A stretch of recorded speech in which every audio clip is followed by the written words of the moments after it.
Boa noite, irmãos. A graça e a paz do Senhor aos irmãos.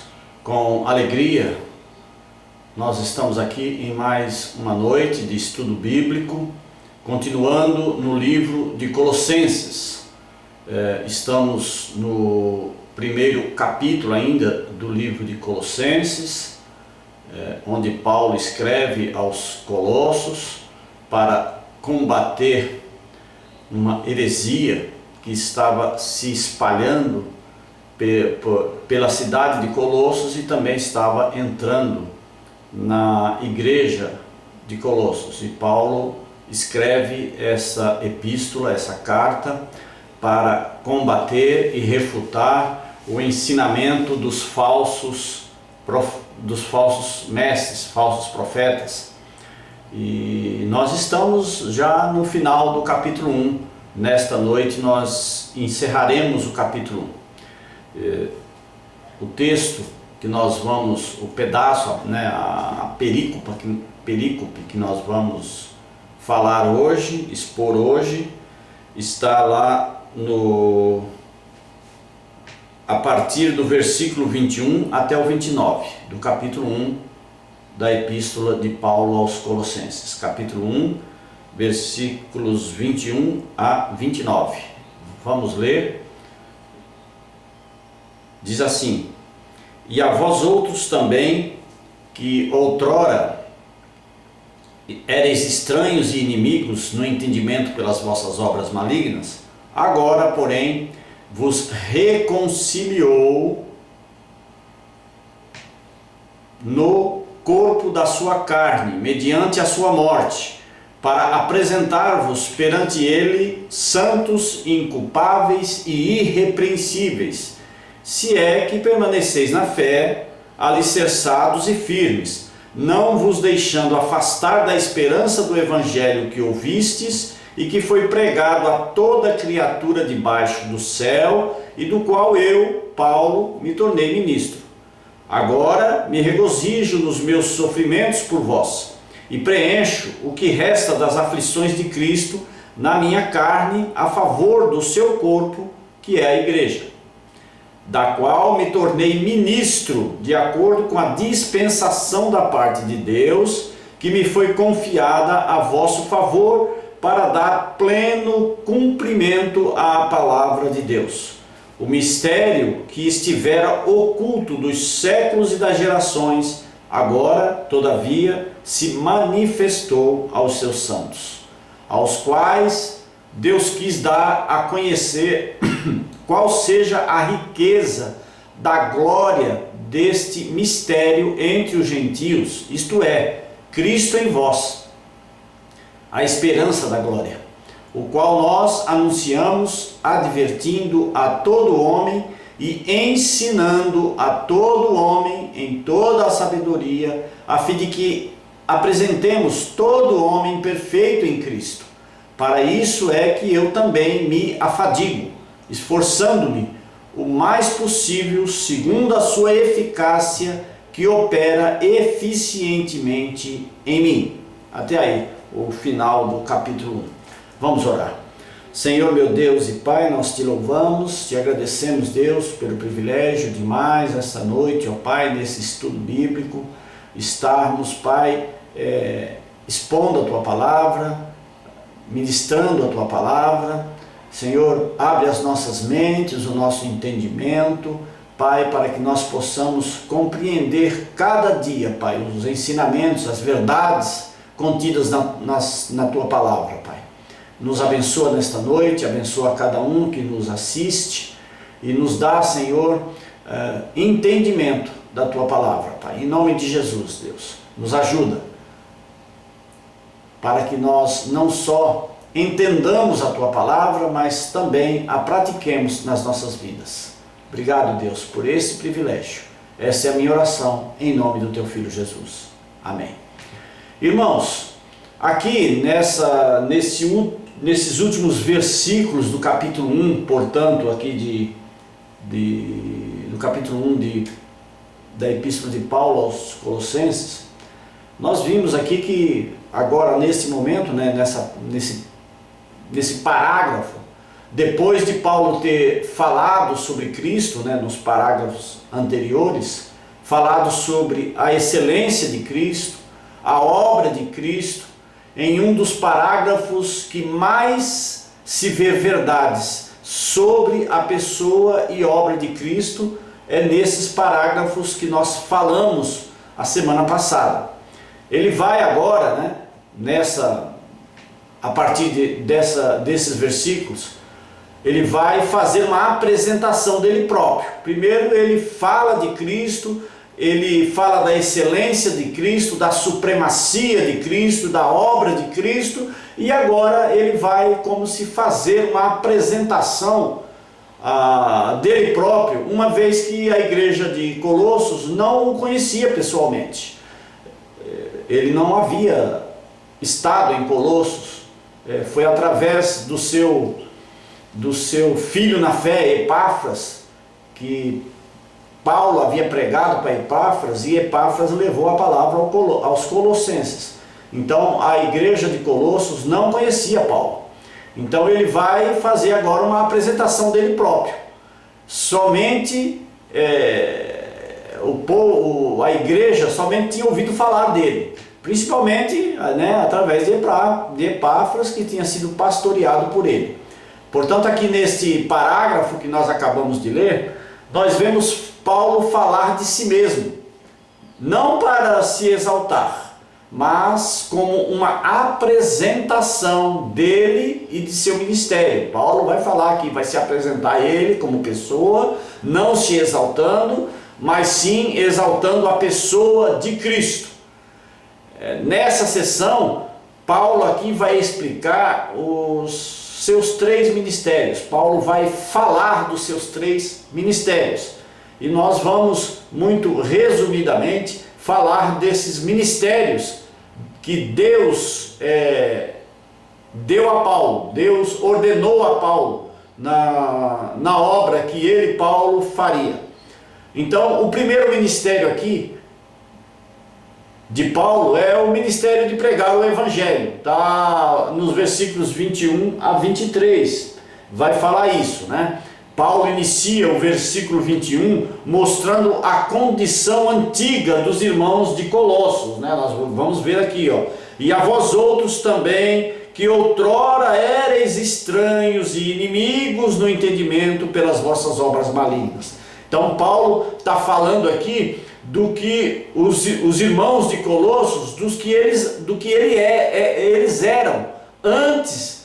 Eles viviam sob o domínio das trevas, nos seus pecados e nas suas obras malignas, que o afastava de Deus. Então Paulo vai mostrar aqui a condição antiga dos irmãos de Colossos antes de ouvir o maravilhoso Evangelho de Deus. Então Paulo vai descrever aqui, né, que eles estavam, como é que ele usa aqui? Outrora éreis estranhos e inimigos no entendimento pelas obras malignas. Então, ou seja, eles eram afastados de Deus porque eles não conheciam a Cristo, que foi o justificador de todo aquele que nele crê.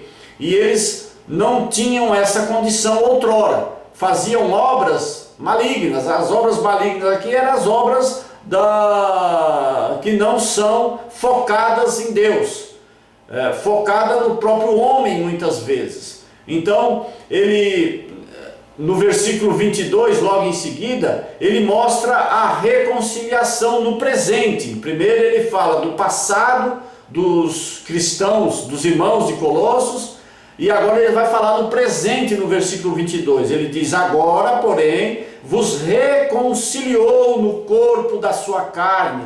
Ele mostra a sua reconciliação no presente e diz que entre aqueles que Cristo reconciliou no corpo da sua carne estavam os colossenses, que eram um povo gentil. Nós vimos que os colossenses não era povo judeu, era povo gentil, povo que em princípio estavam fora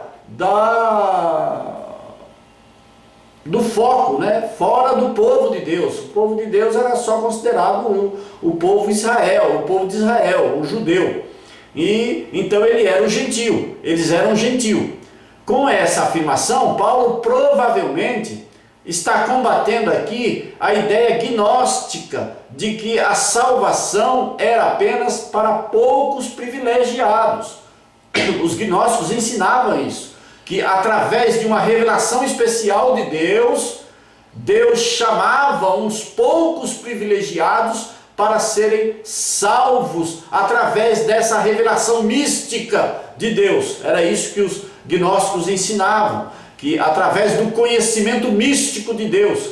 E com essa fala, Paulo ainda refuta a ideia de que Jesus não tinha um corpo físico, né? Os gnósticos achavam que o corpo de Jesus não era um corpo físico, porque eles faziam aquela dicotomia, aquela separação entre matéria e espírito, onde a matéria não prestava para nada, a matéria era má, tudo que vinha da matéria era ruim, e o espírito, tudo que vinha do espírito era divino. E essa dicotomia nós não concordamos com ela, porque tudo que Deus fez é bom, a matéria é boa, o físico é bom. Então, e os gnósticos ensinavam isso, né? Que a carne para nada prestava, a carne era fraca. E como é que um ser divino, como Cristo, Filho de Deus, iria ser encarnado num corpo físico? Então eles achavam que o corpo de Cristo era um corpo místico, né? Um corpo que não tinha, Cristo não tinha um corpo físico. Segundo os ensinamentos dos falsos mestres, para eles Jesus não havia possuído um corpo humano de verdade, era um corpo humano meio que divino, né?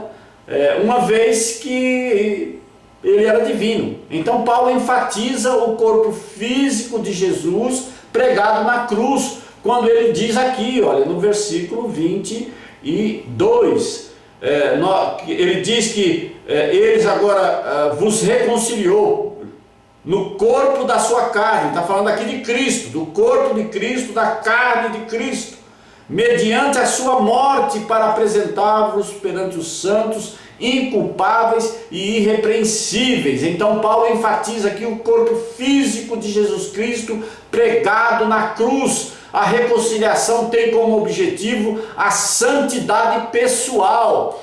Cristo morreu naquela cruz para nos reconciliar, reconciliar com Deus Pai. Esse foi um dos objetivos da morte de Cristo, né? Nos reconciliar com o Pai, e essa reconciliação requeria uma santidade pessoal. Então o termo santo indica algo separado, consagrado a Deus. Paulo usa ainda aqui, né, o termo traduzido por inculpável, que significa sem defeito. Olha o que ele diz aqui: vos reconcilieis do corpo da carne mediante a sua morte, para apresentar-vos perante ele santos, né? Santos aqui separados para Deus, inculpáveis e irrepreensíveis. Então ele usa aqui o termo inculpável, que significa sem defeito, né?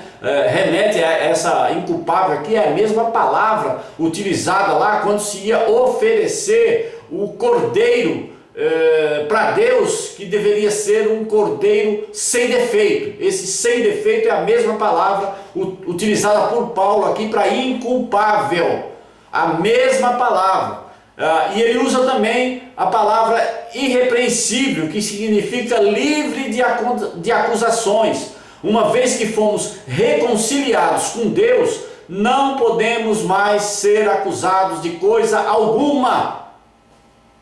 Paulo ainda mostra a glorificação no futuro para aqueles que permanecem na fé, que está aqui no versículo 23. Olha, se é que permaneceis na fé, alicerçados e firmes, não vos deixando afastar da esperança do Evangelho que ouviste e que foi pregado a toda criatura debaixo do céu, e do qual eu, Paulo, me tornei ministro. Então notem que Paulo aqui, ao dizer se é que permaneceis na fé, né, ele não está dizendo sobre a perda da salvação. né? Muita gente pode interpretar esse "se é que permaneceis na fé" como se aqueles que são salvos perdem a salvação. Não, nós não cremos assim. Nós cremos que ninguém é salvo pelo fato de permanecer na fé. Ninguém é salvo pelo fato do esforço humano de permanecer na fé. Mas o fato de permanecer na fé é prova de que ele é salvo. Aí sim, sabe, os reformados falam aqui sobre a perseverança dos santos. Então, eu sou salvo, por isso eu permaneço na fé. E não, eu permaneço na fé para ser salvo. Não. A salvação é pura graça, é pura misericórdia de Deus e é um decreto de Deus para aqueles escolhidos dele, para aqueles eleitos dele, né? Então, Paulo fala aqui que da perseverança dos santos é aquele que persevera, é aquele que Paulo fala aqui que permanece na fé. Apesar de Paulo não ter evangelizado os colossenses pessoalmente, foi seu ministério em Éfeso que levou à fundação da igreja em Colossos. É por isso que ele termina aqui o versículo 26 dizendo que o evangelho que ouvistes e que foi pregado a toda criatura, também por Epáfras, né? Mas através de Paulo, que pregou a Epáfras. E é por isso que ele diz: e do qual eu, Paulo, me tornei ministro. Ele se tornou ministro, o ministério de pregação de Paulo, que é um dos primeiros, que é o primeiro ministério enfatizado aqui nesses versículos de 21 a 23, que é o ministério de pregação. O segundo ministério que Paulo enfatiza aqui é o ministério de sofrer pelos gentios, que está do versículo 24 ao 27. A partir do versículo 24 aqui, Paulo, depois de falar sobre o seu chamado, afirma que se regozija nos seus sofrimentos pelos colossenses, embora não tenha fundado pessoalmente a igreja de Colossos, ele se considera seu pai espiritual e, portanto, responsável por esta igreja. Por isso, entende que os sofrimentos pelos quais estava passando, lembrando aqui que Paulo aqui estava preso. Paulo estava na masmorra aqui, preso por causa da palavra de Cristo. Ele não estava preso por ser mau caráter, ele não estava preso por ter feito nenhuma outra coisa ruim, assim, moralmente. Não, ele estava preso porque ele estava pregando a palavra de Deus, e os gentios e os opositores dele não gostaram, porque ele estava pregando exatamente aos gentios. Então, de certa forma, a prisão dele se deveu, de certa forma, a ele estar pregando e abrindo o evangelho também, não só ao judeu, mas também ao gentio. Então ele se considera o pai espiritual, responsável pela igreja de Colossos, que era uma igreja gentia. Por isso, entende que os sofrimentos pelos quais estava passando na prisão era também em prol deles. Mas ele não reclama. Pelo contrário, Paulo se alegra em padecer por seus irmãos, pois sabe que sofrer pela causa de Cristo é glória, galardão e privilégio, né? Nós podemos ver aqui no versículo 24, agora me regozijo no meu sofrimento por vós e preencho o que resta das aflições de Cristo na minha carne a favor do seu corpo, que é a igreja. Ele se alegra, se regozija no corpo dele, na carne dele, a favor do corpo de Cristo. E qual é o corpo de Cristo? É a igreja. A igreja pela qual Paulo agora está estendendo aos gentios. Essa pregação de Paulo aos gentios, esse sofrimento de Paulo aos gentios, é o que provocou a ira dos judeus. Por Paulo foi exatamente o fato dele pregar a salvação aos gentios, pois eles se consideravam os únicos salvos alvos da salvação. Os judeus achavam que só eles era o povo de Deus. que não abria para mais ninguém. Não, o gentio está fora da aliança de Deus. Paulo mostra que não, Paulo aqui está falando que não, e ele prega aos gentios, sofre pelos gentios, é preso por causa dessa pregação aos gentios. E aí a mensagem especial de Paulo com respeito aos gentios, portanto, refere-se àquilo que ele chamava de mistério. É o que ele fala aqui do mistério, né? Se eu não me engano, aqui no próximo versículo, né? Cadê? No versículo 26, ele diz: o mistério que estivera oculto dos séculos e das gerações, agora todavia se manifestou aos seus santos. Então Paulo aqui fala do mistério. Um mistério é um segredo santo, oculto no passado, mas revelado no presente pelo Espírito Santo, conforme está lá em Efésios 3, de 1 a 13, depois você leia esse texto lá, que fala exatamente do mistério oculto no passado. O mistério é que hoje Deus está unindo judeus e gentios na igreja. O corpo de Cristo o corpo de Cristo é composto não só pelo judeu, mas agora também pelo gentio. A missão de Paulo no mundo era exatamente proclamar abertamente essas boas novas, e ele foi chamado para dar cumprimento à palavra de Deus e explicar quem é Jesus e o que ele fez. Então ele abriu a sua pregação aos gentios, e ele sofreu pelos gentios. A perseguição maior que os judeus tiveram com ele foi por causa disso, mas ele não deixou de pregar, porque ele entendia que ele havia sido chamado para essa pregação, para proclamar as boas novas de Deus àquele povo, ao povo gentio. Jesus havia se entregado naquela cruz por todos aqueles que viessem a crer nele. E o terceiro ministério que nós vimos aqui nesses versículos é o ministério de Paulo, né? É o ministério de lutar pelos santos, que estão no versículo 28 e 29, né? No versículo 28, Paulo diz que anunciou a Jesus e também advertiu e ensinou a todo homem, com o propósito de apresentar todo homem perfeito em Cristo. Se você verificar aqui no versículo 28, ele repete a expressão todo homem.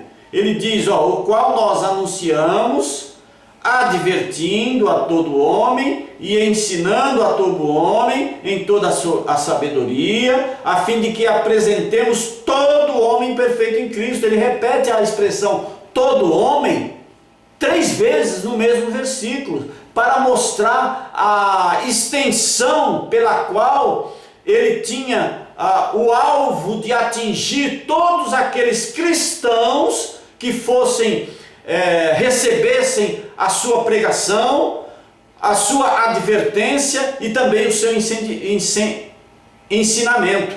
Então ele diz que a todo homem, com o propósito de apresentar todo homem perfeito em Cristo. Ele usa mais uma vez a palavra aqui, sabedoria ou conhecimento, que era um termo muito usado pelos gnósticos. Os falsos mestres exaltavam a si mesmo e a seus grandes feitos espirituais, pelo pseudo conhecimento que eles diziam que eles tinham adquirido.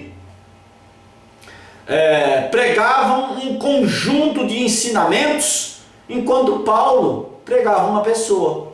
Os gnósticos pregavam filosofia e tradições humanas vazias, enquanto Paulo proclamava Jesus Cristo.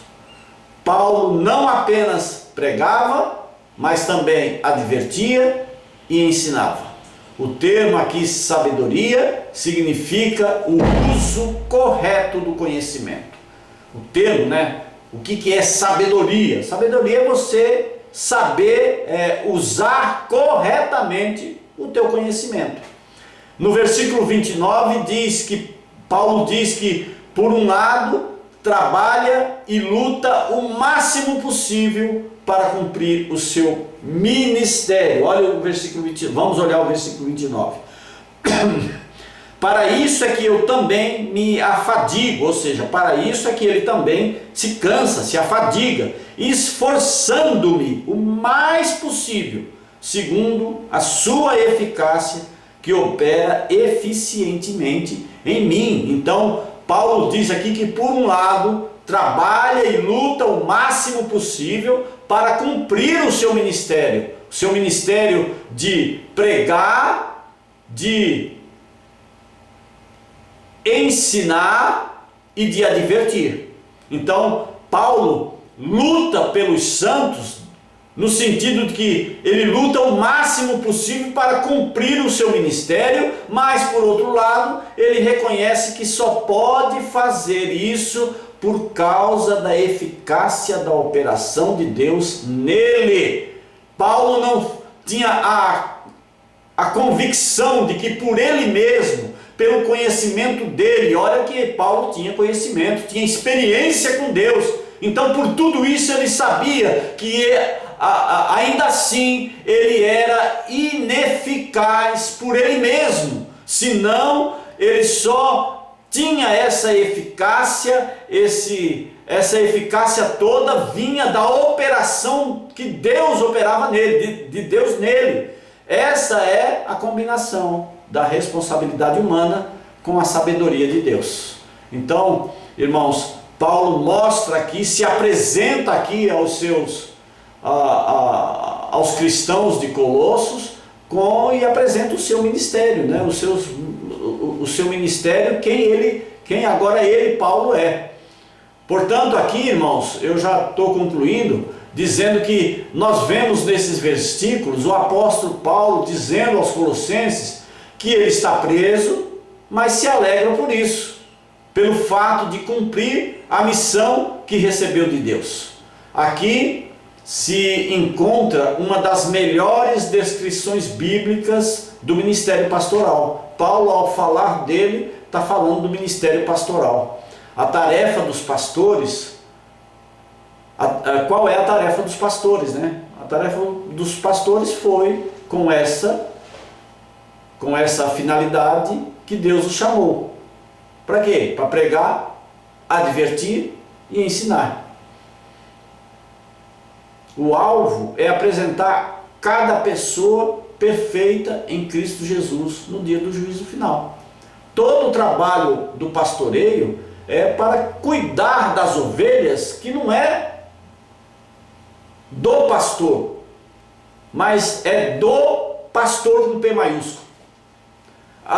Nós somos apenas cuidadores dessas ovelhas que são de Deus. E o trabalho do pastor é exatamente pregar, ensinar, advertir, para que naquele dia ele possa apresentar todo homem perfeito em Deus.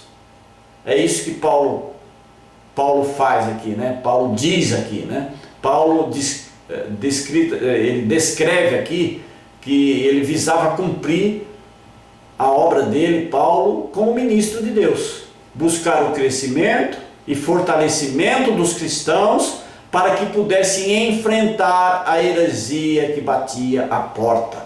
E essa heresia só poderia ser enfrentada com o ensinamento da palavra, a ortodoxia da palavra, da verdade da palavra. E é isso que nós temos a responsabilidade de mostrar a palavra de Deus, ensinar a palavra de Deus, para combater as diversas heresias que ainda hoje nós vemos infiltradas em muitas igrejas, infiltradas em muitos pensamentos, pessoas que querem se autopromover com o Evangelho.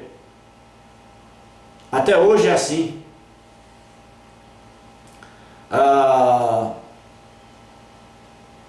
Então Paulo busca o crescimento e fortalecimento dos cristãos para que pudessem enfrentar a heresia que batia à porta. E que assim também cabe a nós fazer essa obra de Deus, para que os irmãos cresçam e se fortaleçam na palavra da verdade, refutando, rebatendo todos os falsos ensinos com a palavra. Que os falsos ensinos esses que tentam desviar as pessoas das verdades de Cristo. E como nós vemos isso ainda no nosso meio cristãos. Então, irmãos, cabe a nós ensinar a verdade da palavra de Cristo através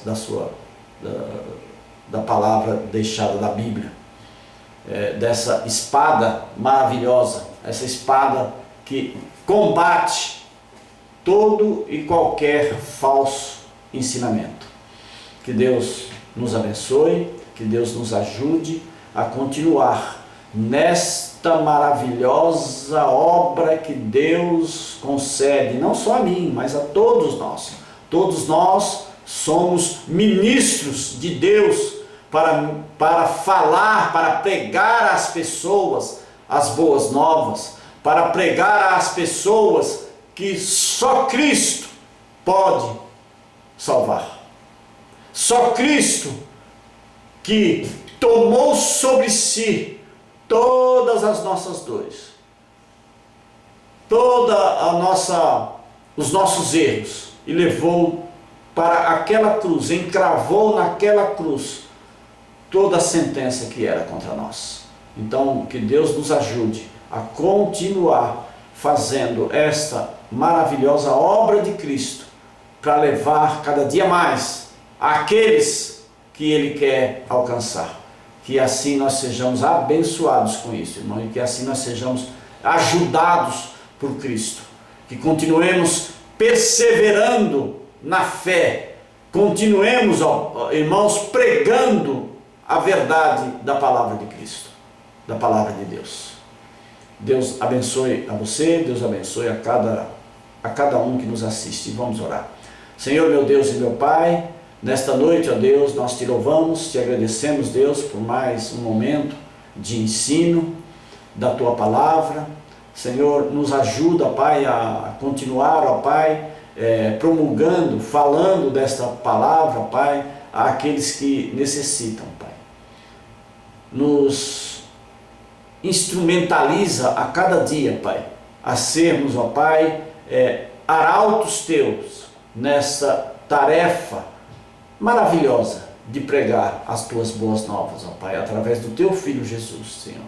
Continua nos ajudando, continua, Senhor, nos ensinando através da Tua santa palavra e nos ajudando, Senhor, porque nós somos dependentes de Ti em tudo, ó Pai. Nós somos fracos, assim como o apóstolo Paulo fala aqui, sabendo que a Tua operação em nós é que nos, Senhor, capacita a fazer a Tua obra, porque de nós mesmos nós não temos nada a falar para ninguém, nem a dar para ninguém, senão, Senhor, através da Tua operação em nós. Continua nos ajudando, Senhor, continua ajudando a cada irmão que nos ouve, a cada um que nos ouve, ó Pai.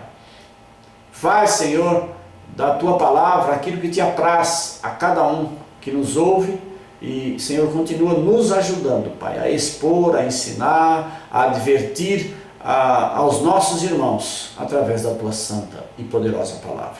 Esta é a minha oração, Deus, em nome do Teu Filho Jesus. Amém e amém. Irmãos, que a graça do nosso Senhor e Salvador Jesus Cristo, o amor de Deus o Pai e as doces e eternas consolações do Espírito Santo esteja com vocês, povo de Deus, espalhados por todo esse planeta, por toda essa terra, hoje e sempre. Amém. Irmãos, mais uma vez, Deus abençoe a cada um. Querendo Deus, nós estaremos domingo às 9 da manhã com o nosso culto presencial, que será o culto também de Santa Ceia, desse privilégio que nós temos de participar da mesa do Senhor, participar desse sacramento maravilhoso que o próprio Jesus instituiu para nós. Então, espero você lá no domingo, às 9 horas da manhã, e Deus nos abençoe. E quinta-feira próxima, que vem, nós continuaremos no livro de Colossos, agora no capítulo 2, e temos ainda muitos ensinamentos maravilhosos nessa carta, que é uma carta curta, porém com tantos ensinamentos maravilhosos sobre a pessoa, a excelência e a supremacia de Jesus Cristo. Que Deus abençoe, irmãos. Tenham uma boa noite e um ótimo fim de semana, e eu espero você domingo lá na igreja. Deus abençoe.